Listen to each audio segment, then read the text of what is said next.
Coming up next on the CHGO Cubs podcast presented by Toyota and Bet365, King Tuck lands a series win over the Marlins, Cade Horton's best professional start, and the Daniel Palencia revenge game. 10 games over. Roll it.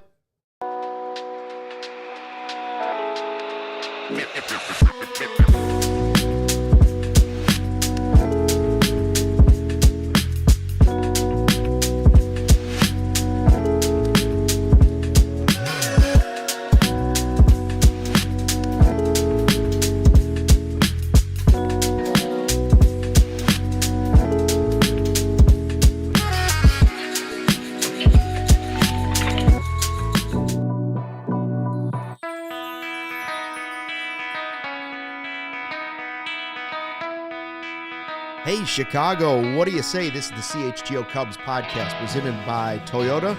Let's go places and Bet365. Whatever the moment, it's never ordinary. Use the code CHGO365 at sign-up. Cubs win 2-1 over the Marlins. A matinee win, another series win for the Cubs, and a big one. But we all had to take a deep breath in the ninth inning once again. Luke Stuckmeyer, Kevin Wells here from WGN, and our guy, Cody Del Mendo, down at the end. Sarah running the ones and twos. We're in Studio B. For some reason. That was a pause of silence. We are in Studio B. We are in Studio B. Hi to everybody in the live YouTube chat. Thanks for checking out the new CHGO Cubs YouTube channel. If you haven't subscribed, do it now. If you haven't hit the like button, do it now. If you haven't told a friend, a loved one, a stranger, somebody just walking down the sidewalk, do it now. And thank you. We appreciate it. There was a lot to like about this the last 2 days for the Cubs. A totally different game than what you had yesterday. Cody and I were sitting here last night saying, save some runs, save some runs, save some runs offense. And then you get a 2-1 game. But the one thing that was consistent in both games was Kyle Tucker. Kid can play. Kid can play. We all knew he could play. I see a lot of people in the chat saying people were going off on Twitter. Kyle Tucker was kind of stinking it up. I guess I didn't see that, or you missed out. I missed it because there's a lot of people who thought that he didn't try on Monday, that there was no effort, that he was making a business decision, that he doesn't care, Kevin. See, I did think he should have caught the ball. I will say that, but that's not a business decision. He gave a lot of effort, and he's awesome, man. The last 7 games, Kyle Tucker is not only slugging again. You said 2 days ago he figured something out. Clearly he figured something out. But he's still taking a ton of walks. So he's got what? I think I read 6 walks and 10 hits in his last 7 games in 26 at-bats. So 16 for 26 opportunities to get on base. That's pretty darn good. Yeah, he told Taylor McGregor that about 8 at-bats before this game today that he started to feel like he was in a comfortable place and back to where he wanted to be. He said he felt, quote-unquote, numb a little bit at the plate for a little while. But even when he's numb, he's still better than most major league hitters. Tucker, back-to-back 3-hit games, and as a DH now, the last 2 games playing DH, 6 for 8, 2 homers, a stolen base in a 24-hour period. Yeah, seems good. That seems like a good 24 hours. Seems good. And he drove in what was the winning run in this game. Drove in every run in this game. Yeah. And Amaya would have had another RBI, but we can talk about that later if you want. But anyway, I see Corey in the chat. He's having the best or second best season of his career right now, and that's crazy that this is the second best start to a season he's ever had, because it seems like it should be his best. He's been crazy good. I mean, even when JD pointed this out late in the game, and I thought it was worth mentioning here on the show, is Tucker, when he's not slugging, it doesn't mean he is ineffective anymore. I felt like that's kind of where we were with Bellinger a little bit. Yeah. But JD said, this is a guy who goes to the plate, and every circumstance is a little bit different with guys on, and he goes to the plate with a plan every single time. So when you needed to get that run across, scratch that run across, he takes a couple pitches that are in the zone. Oh, why didn't he swing at that? Well, he's waiting for one more pitch, and then he slugs it into right center and knocks in the go-ahead run. I mean, yeah, it was an error in left field, but still, that's the type of professional at-bats that you want to build around. You want your whole lineup to follow what Kyle Tucker does at the plate. Yeah. I have lost all words to describe Kyle Tucker in a positive outlook other than just holding up a sign that says extend Kyle Tucker. That's my explanation. But I think these last 2 days, what's been fun is that he's elevating. Now, Marquis mentioned a couple times, he'd been hitting the ball hard. He had multiple days where he hit the ball over 100 miles per hour, which is good, but a lot of them are ground balls. And I think when he was, quote unquote, slumping, he was hitting a lot of ground balls. And it got to a point where a lot of fans got very frustrated or annoyed and start questioning, does this guy deserve all this money, this and that? But then you watch him these last 2 days and you see what he can do with the bat whenever he's locked in. And it's like, he's one of the best players in the league as a hitter. And definitely a much better defender than what he displayed on Monday. But overall, I mean, in this game, he just kind of showed how valuable he is as a player. I mean, we've been sitting here talking about PCA being an MVP candidate, which, he's the most by WAR standards, he's the most valuable player in the National League right now. But I've said this since day one. This team goes as Kyle Tucker and Seiya Suzuki go. Mm-hmm. And Kyle Tucker carried them to the promised land today, gutted out a win. Nice to see them win a game low scoring. Yeah. A lot of their wins, I'd have to go and add them all up. But I guarantee you they don't have more than 5 wins where they score less than 3 runs. There's not many. There's not many. No, but that's what we've wanted also. Yeah, I know. You need to give us some of these games where you blow out teams you should be blowing out like yesterday. When they talk about a pitcher has easy gas, a guy doesn't look like he's throwing that hard, but it's 98. Mm-hmm. Or Aaron Judge has easy power. He's just this monstrous guy, and he can barely swing the bat, and it goes flying out. Yep. Kyle Tucker is easy production. He makes things look so simple sometimes that when he's struggling, people look at it and say, this guy's loafing. He's got no excitement. He's got no energy. It's because it's so easy the way he does things. The home run today looked like he was taking out a pitching wedge and trying to just kind of plop it on the dance floor. Mm-hmm. Instead, it was crushed. Yeah, it was like a 3/4 swing. It was like a 3. It wasn't like, for instance, this is not a knock on Nico. When Nico swings, it takes every fiber of his being to swing the bat as hard as he swings it. Kyle Tucker swings and it's like he's trying to get a lob wedge and just trying to put it up on the green. And all of a sudden it's hitting upper deck and you're like, okay, well, that was a home run. And that's why I love watching him play baseball. So it was fun to watch him bounce back. I think it was ridiculous that people were freaking out about him. And Corey wants everybody to hit the like button so that I milk the cow. I didn't see. Did Tucker do it when he rounded the bases? Did he milk the cow again? I missed it. I don't know. I would assume he did, though. He's done it for every home run. I think so too. No, I didn't. I can't confirm. We might be out of beer, so we might not have a beer bat chug today. So I think at the very least we should all do a milk the cow. There is no might, Luke. We really are out of beer. So we're out of beer. So we're going to milk the cow. Yeah, we're milking the cow. Dairy. But we're going dairy today. When I get home, I'll do a beer bat from home and post it on the internet for everyone to see. So sorry, no stopwatch needed. I blame the Cubs. They've been winning games. Last couple of years, I haven't won enough games. You don't run out of beer. We ran out of beer, so no beer bat on the live show today, unfortunately. I cannot believe that people were getting mad at Kyle Tucker, man.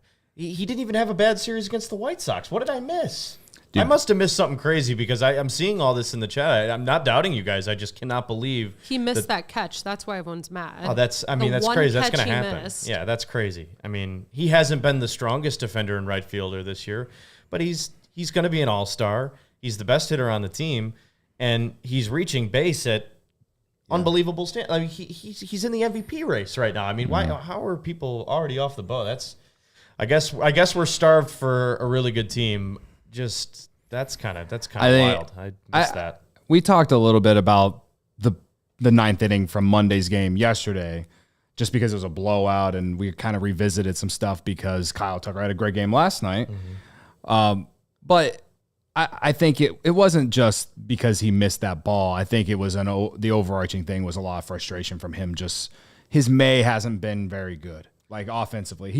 he's still an above league average hitter because he finds a way to get on base, but he hasn't Yeah. been driving in runs. The power has gone out a little bit, but the walks have still been great. He took a ton of walks over the weekend. I mean, I'll take the walk. His OPS was, I don't think it's ever gone. He's still He's still a 900 OPS. Yeah. So it definitely went up today with the home run brakes. and the hit, or 2 other hits, right? So It's like when Dansby has a bad hair day. It happens to everybody, but his bad hair day is still better than my best hair day. Yeah. You know, that's the way it is. Yeah, that is true. I see Corey's in the chat, and Corey wants us to jump ahead to the Cade Horton, but you stop producing from home, Corey Friedman. The way we're going to do it is we're going to talk about Cade Horton in the next segment, because in this segment, I want to talk about the other thing that was taking a lot of heat in this series, and that was the bullpen and Daniel Palencia. After Cade Horton's best start of his professional career, the bullpen came in, and Thielbar, Keller, and Palencia shut him down. And remember, before Palencia in the game that they lost and got walked off, the bullpen did the same thing in game 1 of this series until there were 2 outs in the 9th inning, and then Palencia, I believe, completely ran out of gas. So was I a little worried when, after just 1 day off and 4 days in a row of being up, so Palencia threw in 3 straight, and then he was up throwing in the bullpen on Sunday. Right? That was the 3rd one, and then he pitched on Monday. Monday was the 4th, Correct. quote-unquote, day of Yesterday straight was the throwing. off day. And so he had 1 day off. I was a little concerned they were going back to him at closer. I didn't know what they were going to do. I was hoping it was going to be Keller. But those 3 guys together did a great job. And now that it's over, I'm glad they went back to Palencia. Well, I see people in the chat. David Snyder says that Keller's the real closer. It just got, this conversation is so exhausting because it changes every other day. I'm glad they went back to Palencia because he throws harder. I think he has better stuff. Now, does Keller have better command? Yes. And, you know, we've seen how walks have hurt Palencia in the past and can hurt you late in 1-run games in general. But I think the reason they went with Keller beforehand, particularly in this game, is because it was pretty clear that Craig Counsell didn't want to use certain guys in the bullpen today because he wanted to rest dudes. There's a reason Keller was out there for 2 innings, right? I think if maybe it would have gone the other way if the bullpen was more fresh and you just would have needed Keller for 1 inning. You know what I mean? Maybe it would have been different. But that, in the end, in general, though, I'm still pro Palencia number 1 on my closer list of whatever you want to, and it will probably change. Fill in closer list. Yeah. So, but Keller is the only guy in this bullpen that I feel like can go out there for more than 1 inning, right, outside of Chris Flexen, who has only done that in blowout wins. Yes. He has not gone out there in high leverage. No. There's a reason he hasn't gotten the circle of trust yet, because Flexen hasn't gone out there and pitched in meaningful innings. So that's that. But the point is there's no one else in the bullpen right now, in my opinion, that can pitch multiple innings. So Palencia got the save, but I thought Keller was the bigger asset out of the bullpen today because he was able to go 2 innings and there was no trouble at all. Keller is all 3 sides of my triangle of trust. He's every side of it. Like, I don't know what else to say. It's a great pickup by Jed Hoyer in the offseason. It's a great job by all the pitching people to find it and improve it. And right now, I trust him more than literally anybody, including even Porter Hodge. Like, when Keller's in, I feel the most confident I can about my bullpen. So for me, he's just a high leverage guy. Go back to how you felt after game 1 of this series and fast forward to now, Kevin. Like, where are you at? If I had to say these 2 guys are going to share the closer role or the end of games until Hodge gets back, for me, it's the 2 you saw today. And in any order you want to use them. But is Presley the 3rd choice? Yeah, well, I'm glad you clarified the end of game role, because I think the term closer is one of those. Jonah had a good comment in there. There are very few closers in today's game, and now it's just kind of considered the guy of the day or who's getting the most swing and miss, your high leverage arms. 8 and 9. We're talking about the 8th and the 9th. So, Keller's the best reliever in that pen right now. But he's too valuable to leave in for the end of the game because he's the only guy that's come in consistently game in and game out this year in a dirty inning or started the next inning or coming in a clean inning, and he's done well in all scenarios.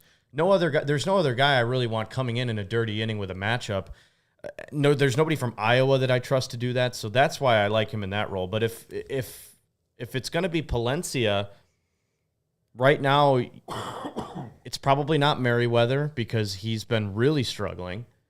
And I don't know what happened to him. Something really fell off. So, yeah, Presley's got to be that second guy until you bring up another arm. And I think Ryan Brazier, I know we haven't seen him yet. I know maybe Cubs fans haven't seen a lot of him yet. Ryan Brazier's really good. He's really good. And I'm waiting for him to come back up because he throws hard.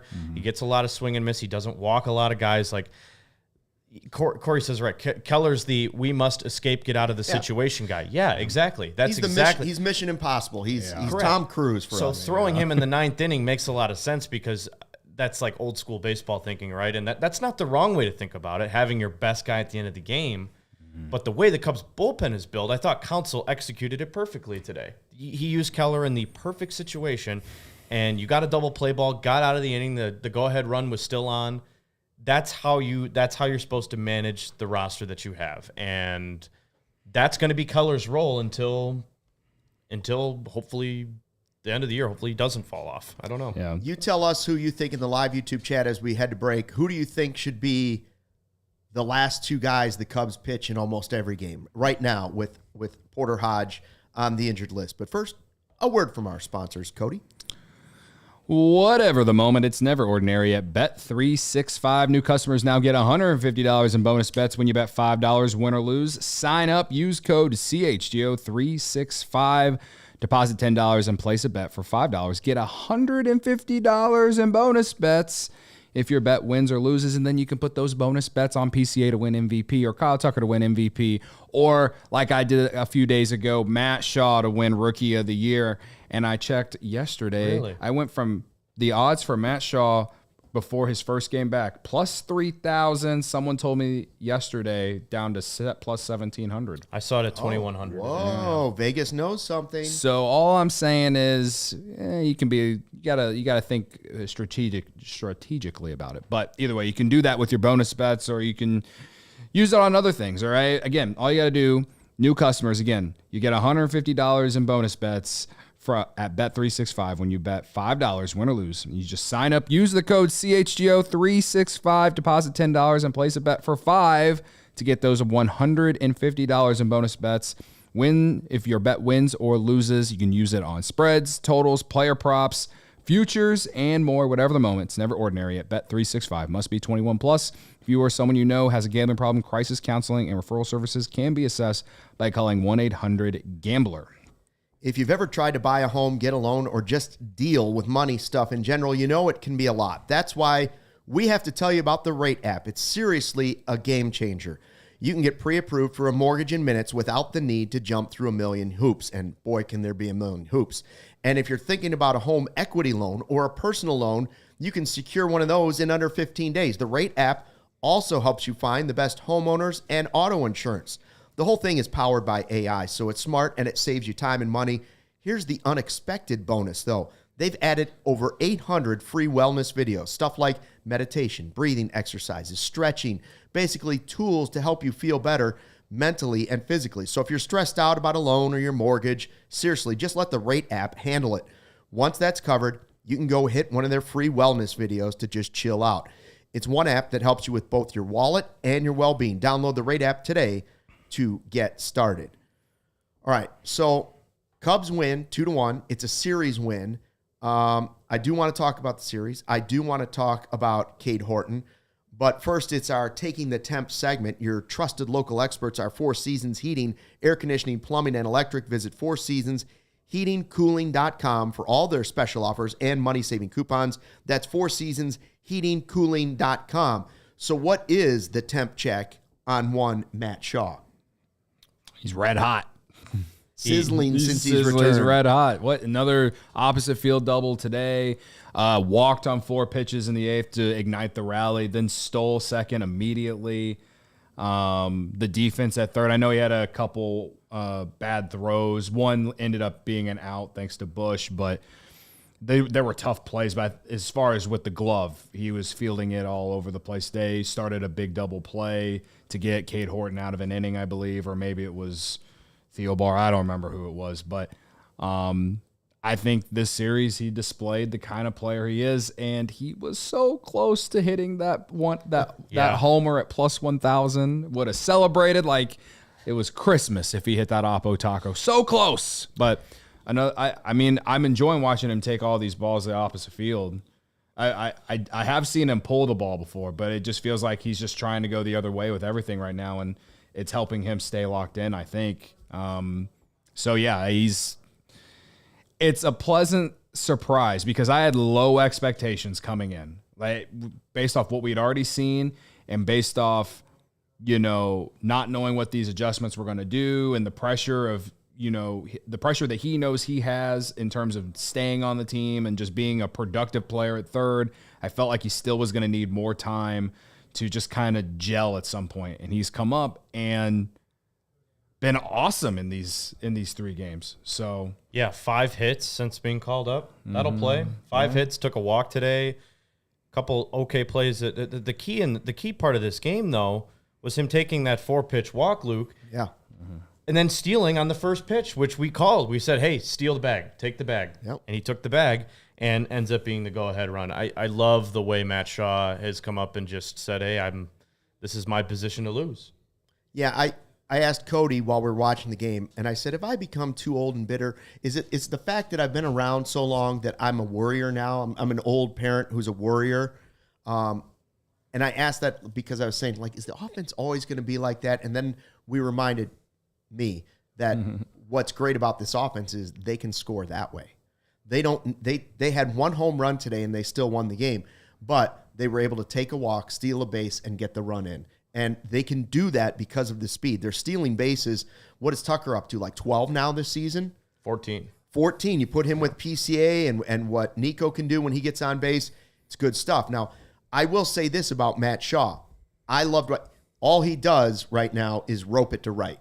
That's what he's doing. Since he returned, 3 games against the Marlins, 5 for 11, 3 doubles, 2 RBI, 2 runs scored, 2 stolen bases, 1 walk, and a single strikeout in those 3 games. I will say this. It was against the Marlins. Right. Which was the perfect landing spot for his return. Just like I said last night, I love Horton pitching against the White Sox and then the Marlins for his first 2 starts. And I'd love to see him pitch against the Rockies, And that's great. So now maybe he's got a little confidence boost, Shaw, as he goes, and now he'll have to face the Reds. It'll be another transition. He gets a day off.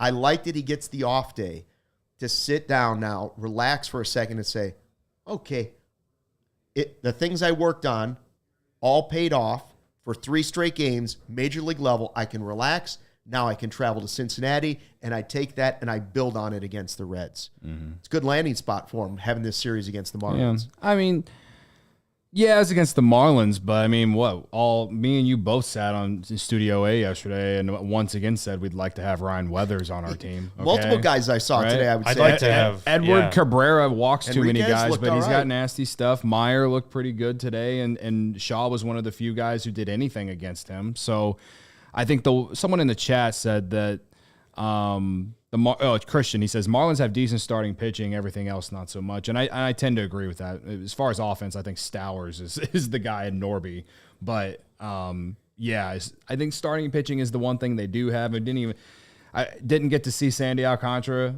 at all this season against the Marlins, but he's actually been terrible for them. Some of the pitchers that we saw this year against them, I think some of them for sure have some potential. So however you want to look at it is fine, but it's a better landing spot than a very short spring training and then facing the Dodgers in Japan. Yes, exactly. So it's definitely a good start on your way back, and not making some crazy declaration that he's just going to be awesome at third base the rest of the year and all this and that, but you can't deny that it's at least better at third base 3 games in than anything else they had over there, right? So yeah, I mean, I'll take whatever he gives us if it's going to be anything close to this. He's very clearly the best option you have at third base, offensively and defensively.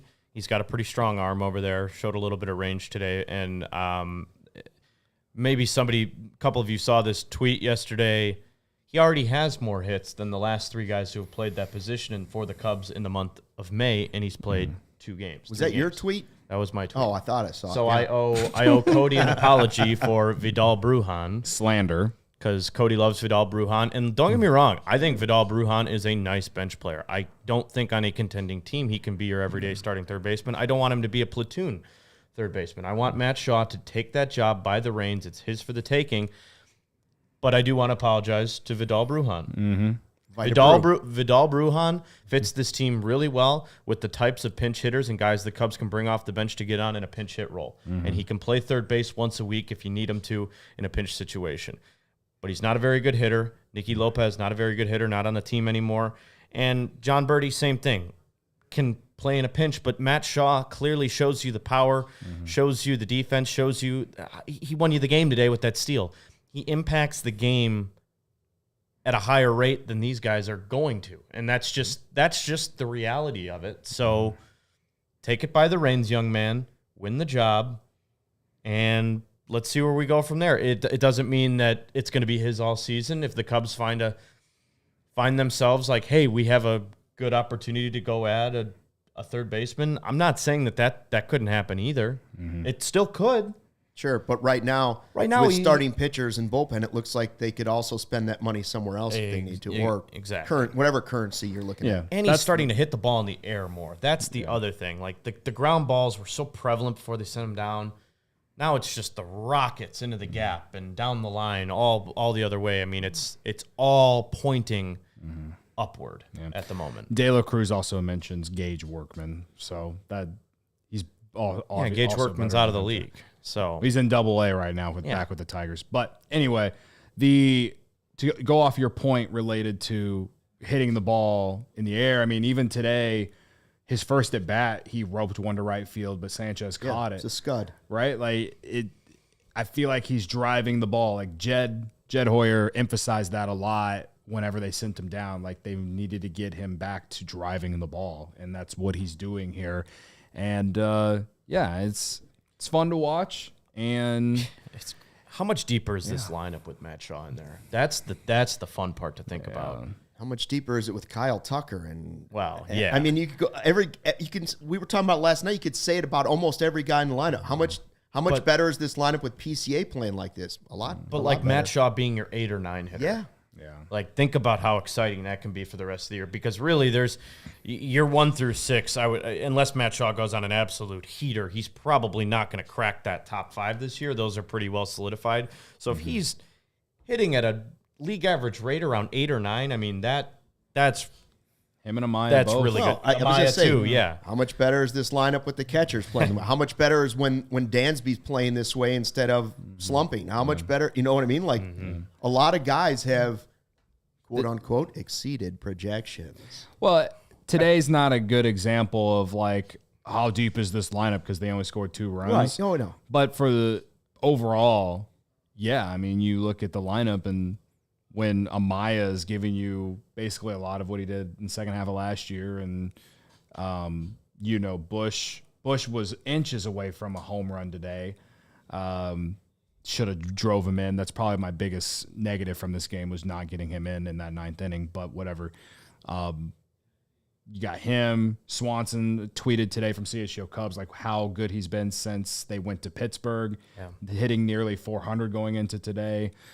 He had an infield hit today, so not too much else, nothing big for him today, but he's been so good. Nico Horner saved Cade Horton defensively. How about that play today?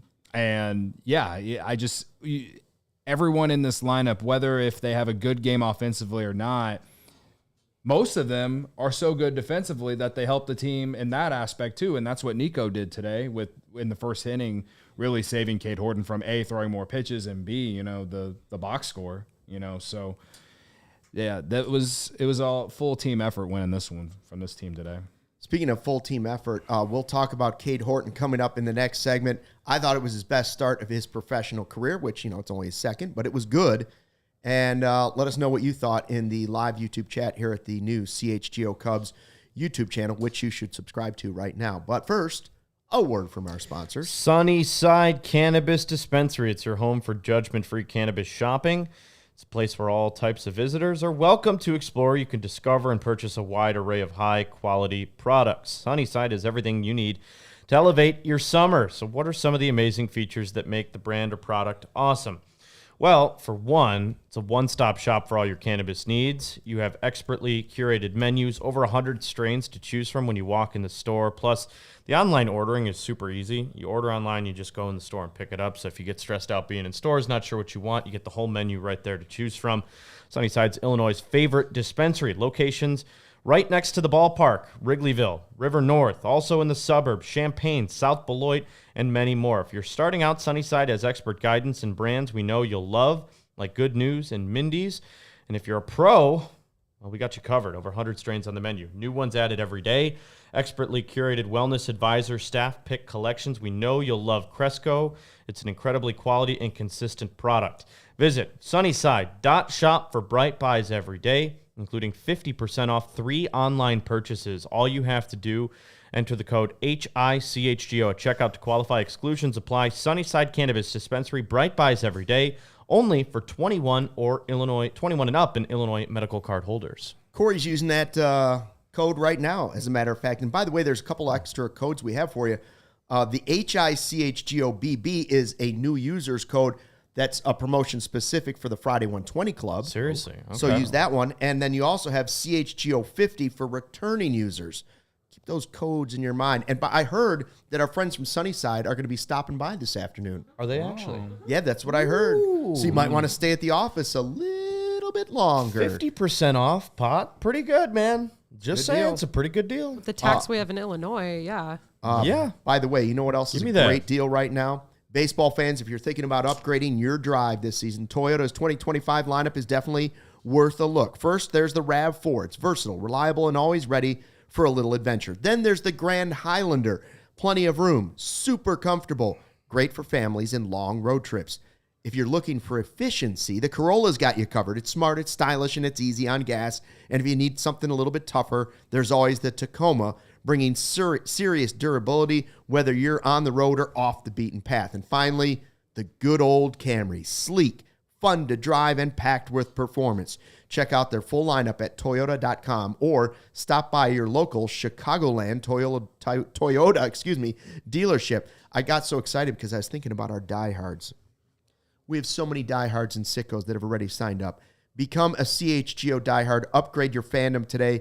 Get access to our exclusive written content, a free t-shirt, plenty of discounts on future merch and events, plus access to the CHGO Discord where we hang out and talk Chicago sports and so much more. Go to allchgo.com for the latest information on how you can join thousands of CHGO diehards and sickos already in our community. We can't wait to connect with you. Speaking of that discount, Sarah, we have the Cookout Classic, our first golf event of the year is coming up.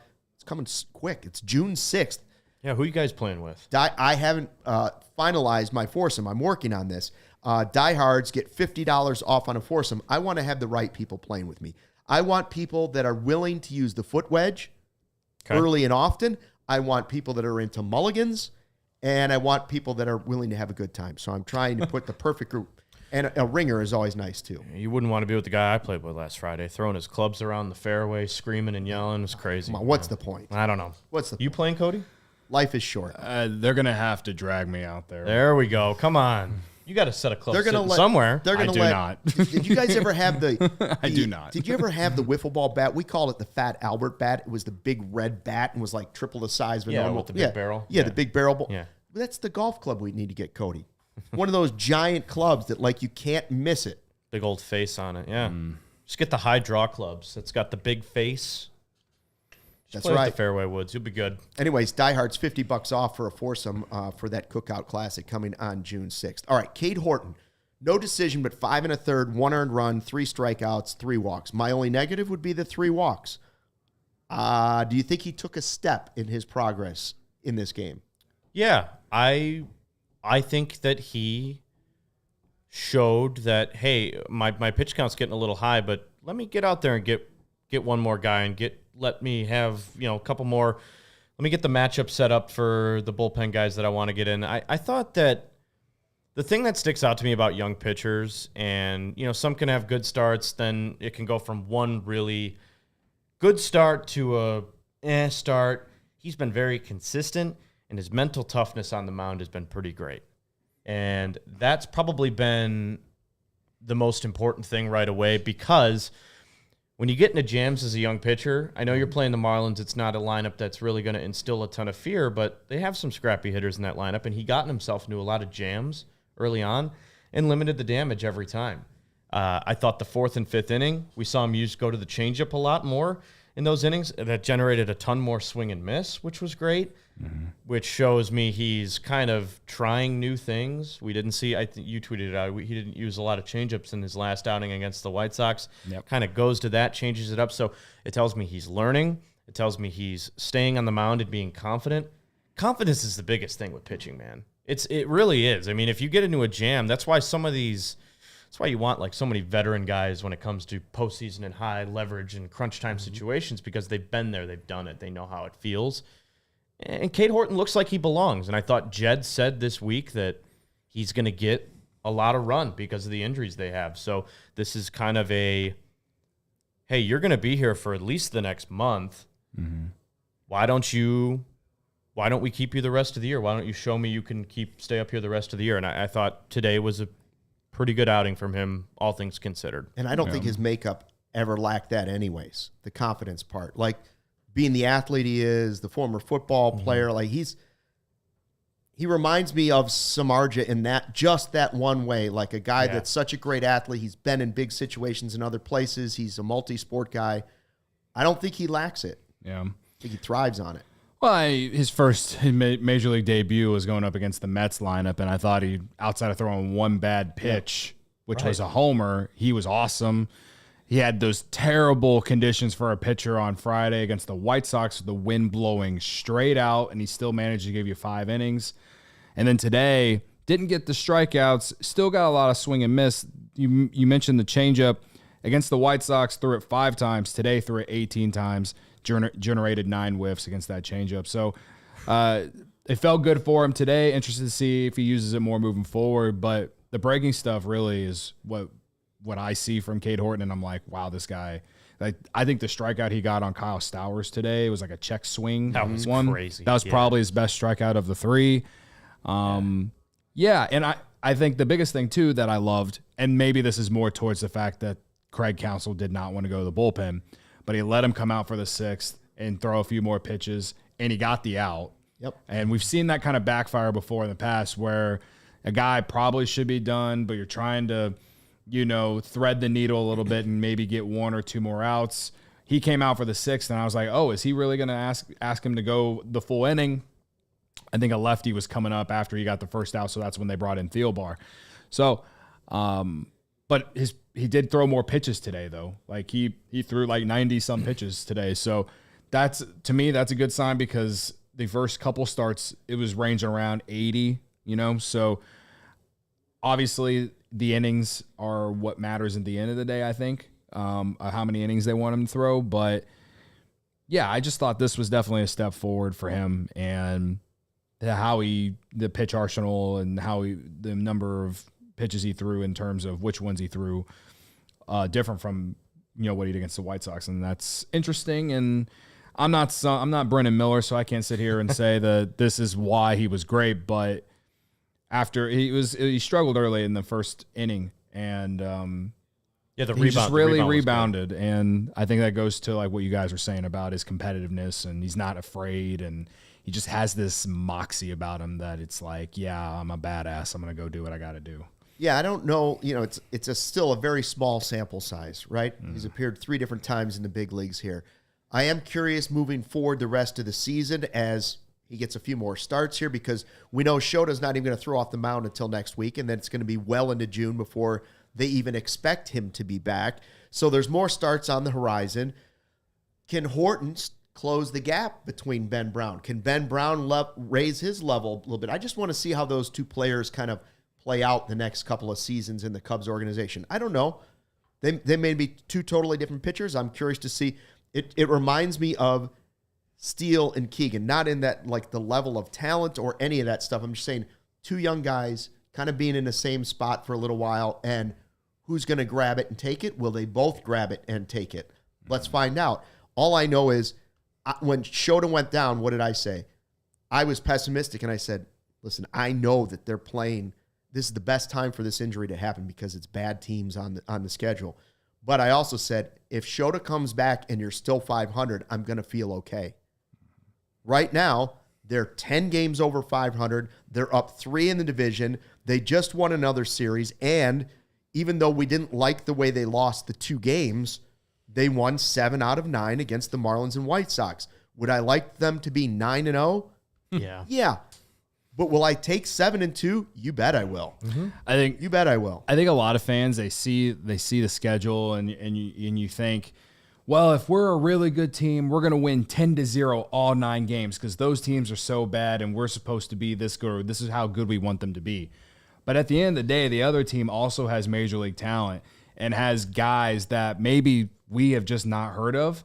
And you get a glimpse of like some of these young dudes that we've never seen before. And some of them, do well against you. Kyle Stowers at Wrigley did well. And he didn't hit any homers against the Cubs this series, but he still had a couple good games against the Cubs. The White Sox, Miguel Vargas, I mean, we all know who he is, but we only know him because of a meme. He decides to hit a home run almost every day against the Cubs over the weekend, right? I understand that against teams like this, you feel like you need to win them all. But listen, the Dodgers got swept by the Angels last weekend, all right? I'll take 7-2, and I'll run with that. And you're 3 games up in the division. The Brewers just lost to the Orioles. The Cardinals lost to the Tigers. And the Reds lost to the Pirates today. So even though the Pirates won, they beat the Reds, and the Pirates are in dead last, so it doesn't matter. You're in a really good spot in the division. You're 10 games above 500. Man. Yeah, for 2.5 years, we used to dream at times like this. I was going to say it's territory they haven't really been in. It's the first time they're 10 games over since September 12th of 2023. And you'd be hard-pressed to find the last time they were 13 games over 500. Yeah. It's been almost 6-7 years. Oh, yeah. So they're sense. On their way to that. You got another team coming in that's struggling offensively, and their best pitcher is going to go on Friday for you, but he's going to probably be on a pitch limit coming off the IL. You got another opportunity to kind of keep building on that. And right, I know you mentioned staying 500 until Shota gets back, but it's been pretty great to watch Matthew Boyd and Colin Ray, 2 guys you're going to see this weekend, carry the load. Yeah. And Cade Horton did his job today. That's all you can really expect. We can't expect these 3 guys to be all-stars.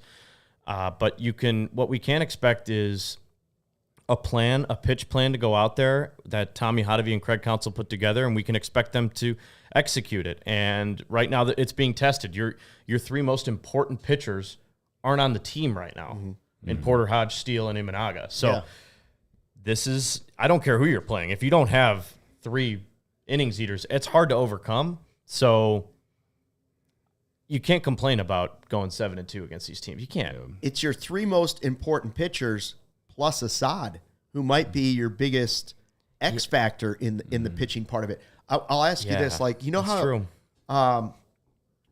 You know how I like to bring up the analogy of hockey, your 3 stars.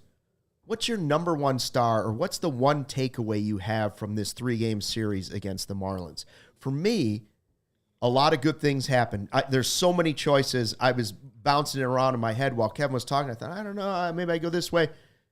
I'll still go back to that. It's Tyone and Flexen saving the bullpen yesterday. Like, they desperately needed, after that loss and blowing that game, where we know they could have been 8 out of 9 wins. Yeah. But they didn't, and it was a brutal loss. And then you find out Hodge is lost after that as well, and you've already lost your 2 starters. I thought to myself, Tyone's got to give him 6 or 7. And then we got to get Flexen, and you got to close it out and save everybody else in the bullpen because you might need them on Wednesday afternoon. It seems like a small thing, and it's not glorified. It's not in a highlight reel. It's not something at the end of the season you're even going to say to yourself. But Tyone and Flexen yesterday were a big, big help to this series win. Yeah. I think Tyone and Flexen for sure. My top 3 takeaways from this series would be... Yeah, do you have another one? Yeah, Matt Shaw just being awesome. Tucker. Tucker is he's the obvious one. Tucker is an expectation, but if you want to talk about just big takeaways moving forward, you love to see Tyone and Flexen truly do everything that you just explained in terms of helping save the bullpen and then bounce back in a big way. But Shaw just giving above replacement level production at third base is not something we have seen at all this year. So that's probably my other takeaway outside of what you said. Mine was just going to be fundamentals. I thought they played a very clean series. I thought it was a crisp series up until Michael Busch getting thrown out by 100 yards at home plate on a terrible send. We could talk about that next segment. On a horrible send. Other than that, the Cubs ran the bases very well. They were aggressive when they needed to be. They did all of the things on the margins to win a series, and that is something they've been doing all year. So I think the consistency of playing well in the field and not giving teams extra outs was huge again this weekend.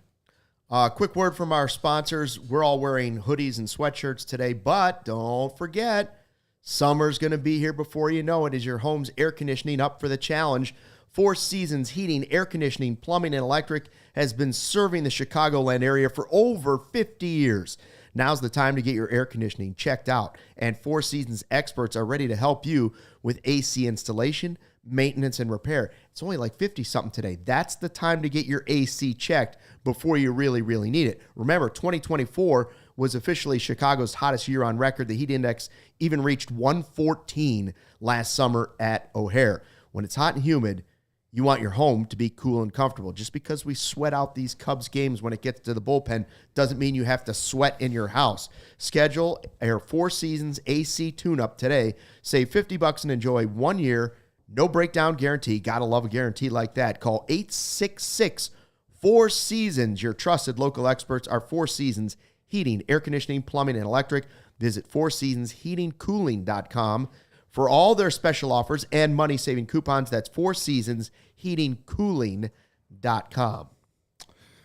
New vehicles are in store at Ray Chrysler Dodge Jeep and Ram, and this is your chance to score a great deal during the Employee Pricing Plus sales event. Head to Ray CDJR on Route 12 today to choose from their huge inventory of new Chrysler Dodge Jeep and Ram vehicles. And right now, lease the new 2025 Jeep Grand Cherokee 4xe for only $245 a month for 24 months. Plus, shop over 125 vehicles priced under $20,000. With a friendly team of brand experts, the team at Ray CDJR is here to help you during each step of your car shopping journey. Plus, since they prioritize affordability, you know you won't overpay for the vehicle you need. And with Ray's Price Promise, you can shop confidently with no add-ons or hidden fees ever. The price you see is the price you pay. It's that simple. Go check out our partner today to shop one of Chicagoland's largest inventories. Find the right new vehicle for you, then drive home happy. The team at Ray CDJR is the only one we recommend. Don't miss out on the Employee Pricing Plus sales event for huge savings on the Jeep Grand Cherokee. For more information, visit Ray CDJR today on Route 12 in Fox Lake or online at raycdjr.com. They've been serving the community since 1963. I've listened to Luke do this ad so many times that I'm saying it like him now. 4xe right now. Hey, so Kevin mentioned it as we were getting ready to go to break. The send by Quentin Berry, the new third base coach for the Cubs. It's funny because Zach Zaidman interviewed him as his pregame interview before the game on the score, and I was listening in the car, and it was a great interview, and Berry was very likable and had a lot of good stuff. He talked about who he's learned from. You know, he was under Madden. He was under Council before. He's kind of been all over the place. And Zach asked him, so is there a send that you can remember? He said, I want to err on the side of aggressive, but I don't want to try to create something that's not there. And he said, well, so do you remember a send that you regretted, like the first one that you regretted? And he stopped for like a half a second and he laughed. He goes, probably shouldn't have sent Ballesteros on Monday. And he laughed and he was like, yeah, he regrets that one. Little did we know that we would have the one today. I would guess they would regret that. I mean, I know there's 2 outs and you're just trying to make the other team make a play, but I can't think of a throw that had a guy so dead to rights at the plate. And yes, Barb, as an old person, just like you, I thought of wave him home Wendell Kim. And I like Quentin Berry as a third base coach. He had a rough series. We can sit here and smile and laugh about it, and it's fine. You know, they won, and it's still May. That cannot happen ever again. And I say that with a full straight face. You mean thrown out that badly? That can never happen again. No, I am being dead. I am being dead to rights serious about that. That was almost as bad as Nick Madrigal getting thrown out against the Reds last year. Oh. He was out halfway up the line, and the Cubs lost the game because of that. Yeah. Those are the types of plays when you're struggling to score runs, you lose games like that. It can't happen. The difference between the Nick Madrigal one, though, Kevin, is there were less than 2 outs. That's true. This was with 2 outs. So, to be honest with you, I actually disagree. Shaw coming up, right? Shaw was coming up. Okay, Shaw's coming up, and yes, he had a great series, and yes, he's hitting well, but we don't know what's going to happen there. I'm not saying that you have to agree with me. I'm not saying that you're even wrong. In this instance, I don't mind that he sent him. Did it look bad? Absolutely. And I guess if there's anything that I can put blame on Quentin Berry for this, is not realizing that the outfield was playing pretty shallow. And it was hit hard. I just think considering how the game had gone, where it was premium for runs if you even had an opportunity, and you have 2 outs, I don't mind the send. It didn't look good, whatever. I think you can make the argument on both sides. And I feel like you can do that for a lot of these situations. But the Nick Madrigal one is worst in my eyes because there were less than 2 outs.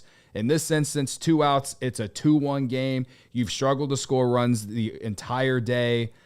I don't mind putting pressure on the Marlins defense and seeing if it's a bad throw or whatever. Stowers made a great throw. He did make a great throw. KYP, though, what does Stacey King always say? Know your personnel. Yeah. Michael Busch running around third base, not the guy I want scoring. I get that there's 2 outs. I know you're up 1, but I think I'm erring on the side of giving my hitters and letting them try to knock him in a little bit more. Because that play was not even close. Was not even close. Both sends were not their fastest players. Now I'm on the same page as Evil Wax 73 in the live YouTube chat here at the new CHGO Cubs YouTube channel. Make sure you subscribe. Yeah, he says if Mo Baller's foot stayed down, he would have been safe. That was an understandable send. I agree with that.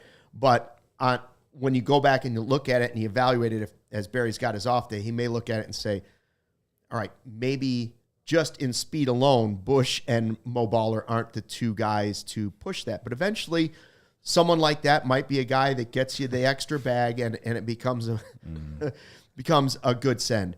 I didn't have a problem with the first one. The one today, I was just shocked at how far he was out. Yeah. It was almost like they stopped playing or something. I thought it was earlier in the season when Tauchman pulled the hammy and the Sox lost that game and he stopped running. I was like, what happened? How is it this bad? And then it was like, he's only halfway down the line. They're standing there with the ball waiting for him. Yeah. It was a rough one. I get it. I'm not even really arguing with you. I'm just explaining the other side. And yeah. And I still like him as a third base coach. I do. Yeah.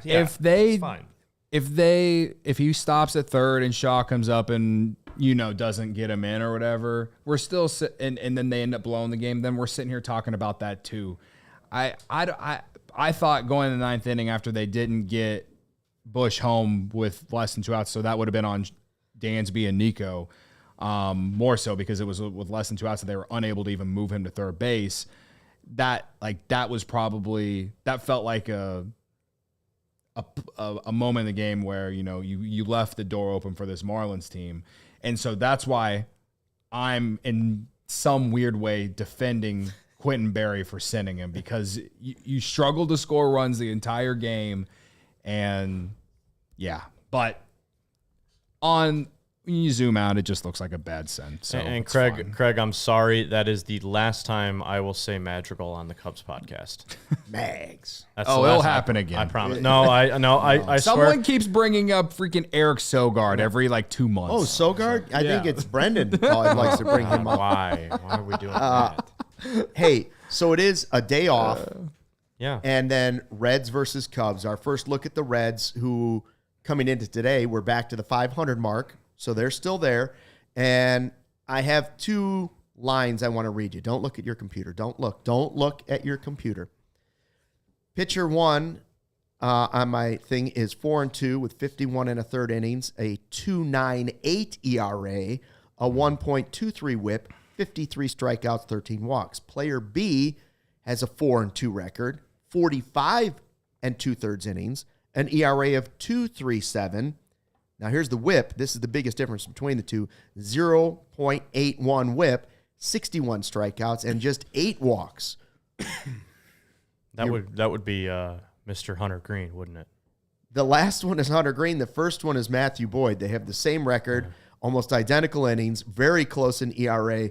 The WHIP for Hunter Green is spectacular, and 61 strikeouts and 8 walks. Yeah, he's a stud. He's a stud. You might not get as many walks as you did against the Marlins and some other teams. Well, and the other thing, on the flip side of it, though, the Reds strike out a ton. Yeah. So Matthew Boyd should have, I don't want to say the upper hand in the pitching department because Hunter Green is a Cy Young contender early on this year. But he's coming off the IL, so he's going to be on a pitch count. He's going to be limited. So I like Matthew Boyd, and I like the Cubs' chances in the first game just because the Reds have 2 or 3 guys in the lineup that kind of stoke fear because they take walks. Gavin Lux has been pretty solid this year. Really nice offseason pickup for them. And then obviously Ellie De La Cruz has the power, but they don't have a lot of guys. They have nobody who's hit 10 home runs yet. Ellie leads the team. I think he's got 8. But there's a couple guys in that lineup. TJ Friedel's another one that you look out for. But again, this is a series that the Cubs are the better team through and through. And I think if you get through Hunter Green on Friday, you're looking pretty good the rest of the weekend. But Fridays, it's not going to be easy. Hunter Green had a really good start to the year, man, and the kid can throw. He throws really hard. We know that. We've seen him the last couple of years, and this has been his best start. Skeens or Hunter Green, who would you like to face less this year? Hunter Green. Well, I mean, we hit a bunch of Skeens homers still, off Skeens, so I mean, I don't know. Yeah. Well, we feared Skeens, and then we did, but then we scored a bunch of runs off. That's him. right. So maybe I'm just I'm ready to. Hunter maybe Green. I'm ready.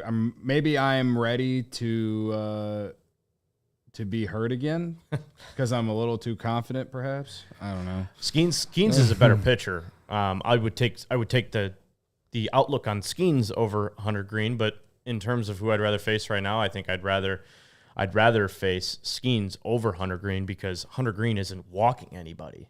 Yeah, He's firing the zone saying, hey, my stuff's better than your stuff, and I'm going to keep showing you that my stuff's better than your stuff. And that's kind of his MO this year, and so far it's worked, but he hasn't played or pitched against an offense like the Cubs. The Cubs have a top 3 offense in baseball. So power on power, let's get it on. Let's see what happens. Then you get Colin Ray and Ben Brown in the last 2 games of this series. I agree. That first game's a big game in the series. What was the offer that you said? Was it Bleacher Report somebody put out? We were throwing around the Paul Skeens rumor just because Passan. Let's just keep talking about it until it happens. Until it happens, right? This is what we did with potentially trying to get Vlad Jr. And that never happened. That never happened. But it's what do we call it? Wild Thought Wednesday. Well, we end up getting Kyle Tucker the offseason. Yeah, come on, let's keep talking about it because the Pirates need media attention. That's right. Give it to them. Let's say Matt Shaw, Cade Horton, and Owen Casey straight up for Paul Skeens was the proposal that Bleacher Report put out on Twitter today. They put out a trade for about 6 contending teams, minus the Orioles, who were also in that mix for some reason. The Cubs are 10 games over, but that is a deal that I would take at this moment. I saw that The Godfather has made an appearance.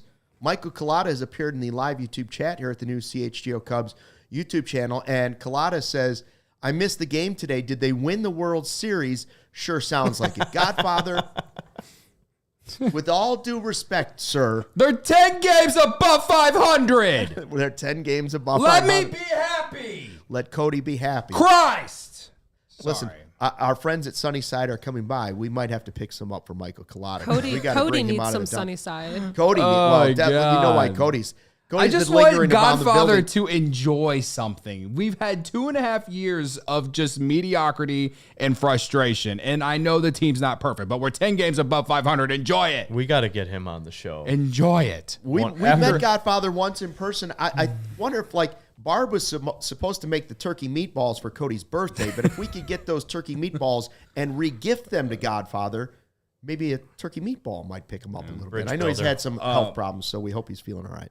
Before we get out of here, I was looking at the Reds' schedule here in May. They have played the Nationals, Braves, Astros, White Sox, Guardians, and then just finished up the series against the Pirates.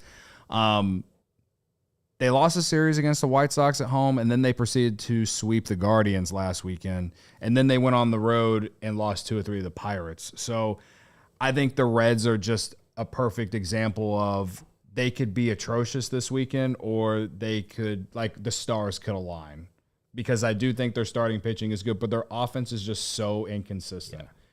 And it's Elly De La Cruz or bust for them, it feels like a lot of the times. A lot of their young position players haven't exactly not necessarily exceeded projections, but just like excelled up, you know? Yeah. So for me, my key for this series for the Cubs, obviously I want them to win the series. I'm asking for 2 out of 3. It's going to be competitive because the Reds know this is an important series. The Cubs know this is an important series, but I think it's far and clear away the Cubs are the better team here if you just look at pitching and offense. So the Cubs should win this series, but I feel like the one loss that they will have in here will probably be very annoying, and it will probably lead to some overreactions and whatever. But I think that, listen, if you lose a series of the White Sox at home, that's not good, man. That explains exactly what I mean by inconsistent. I'm with Evil Wax. The Reds don't scare me. The Cubs are the better team here. I think they've played well in Cincinnati the last couple of years. The only thing I know for sure, though, because baseball's weird, I do know Ian Happ's going deep this weekend. Oh, yeah. Buy stock on Ian Happ now. I will be betting on him to homer every single night. I'm not guaranteeing it, I'm not kidding. It's a good idea. I will be betting on him every night to homer. Ian Happ is breaking out this week in Cincinnati. Bank it. He owns the NL Central, and he loves going to Cincinnati. So. Yeah, he's homering. Maybe not against Hunter Green, but maybe Saturday or Sunday. Book it, clip it, Sarah. Cubs win 2-1. They win the series against the Marlins. Off tomorrow, and Corey and Brennan will have the podcast for you tomorrow. Do you know what time that is? 8 p.m. 8 p.m. Live, there you go, Barb. 8 p.m. Barb wanted to know. They haven't won the World Series, the Cubs, since 2016, Godfather, but they're working on it. We're working. And so are we. Thanks for checking out the CHGO Cubs podcast. If you're listening in podcast form, thank you. Make sure you subscribe to the new CHGO Cubs YouTube channel. Tell somebody about it. We will see you back Sunday. Until then, thanks for watching. Thanks for listening, and fly the W. We all silly like the mayor.